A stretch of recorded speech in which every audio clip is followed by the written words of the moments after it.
তোফায়েল আহমেদ, রাজপথ কাঁপানো যেসব ছাত্রনেতার গর্জনে পাকিস্তানি সেনাশাহীর শাসনের ভিত নড়বড়ে হয়ে গিয়েছিল, তাদের একজন তোফায়েল আহমেদ, যাকে বলা হতো বঙ্গবন্ধু শেখ মুজিবুর রহমানের চার খলিফার একজন। একজন লড়াকু ছাত্রনেতা, একজন মুক্তিযোদ্ধা, একজন ফাইটার।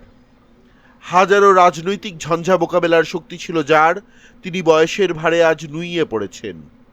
৫ আগস্ট সরকার পতনের পর থেকেই এই শোরগোল অল্প স্বল্প উঠেছে। আওয়ামী লীগের নেতারা যখন জেলে অথবা পলাতক, তোফায়েল আহমেদ কেন মুক্ত? না, তোফায়েল আহমেদ মুক্ত নন। তিনি জরাগ্রস্ত, বয়সের আঘাতে জর্জরিত, শরীর নিশ্চল। বাংলাদেশের সমান স্মৃতি যার মস্তিষ্কে বিরাজ করে, সেই তোফায়েল আহমেদ আজ স্মৃতিহীন। তবে আইন এসব বোঝে না। ২ যুগ পুরনো এক মামলায় আদালতে হাজিরা দিতে পারেননি তিনি।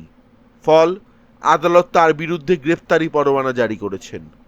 অত্যন্ত আইনানুগ সিদ্ধান্ত আদালতের। নিয়মের মধ্যেই একজন চলৎ শক্তিহীন, বাক শক্তিহীন, স্মৃতিশক্তিহীন আইসিইউবাসী নেতাকে গ্রেপ্তারের নির্দেশ দেয়া হয়েছে। আওয়ামী লীগের সবার জন্য অবশ্যই দুর্দশা বরাদ্দ নেই। কেউ কেউ জেলে, কেউ কেউ ভারতে, কিংবা আরও সৌভাগ্যবানেরা অন্য কোনো দেশে বেশ আয়েশি জীবন কাটাচ্ছেন। অবশ্য মতিয়ার চৌধুরী, মোস্তাফিজুর রহমান ফিজার কিংবা মাহমুদ আলীরাও দেশেই ছিলেন। হয়তো বয়স বা অসুস্থতা তাদের গ্রেপ্তারে বাধা হয়েছিল। তারা অবশ্য মোড়ে বেঁচেছেন।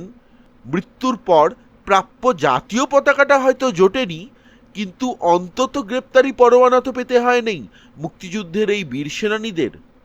বয়সের ভারে যুদ্ধ অপরাধী গোলাম আজম এদেশে ফাঁসির হাত থেকে বেঁচেছেন। মৃত্যুর আগে জেলে কাটাননি তিনি এক দণ্ডও। কেটেছে বঙ্গবন্ধু মেডিকেল বিশ্ববিদ্যালয়ের ক্যাবিন ব্লকে, জুটেছে ইমপ্রুভ ডায়েট। আর আইসিইউবাসী তোফায়েল আহমেদের জোটে পরোয়ানা। আমাদের উন্নতি হয়েছে।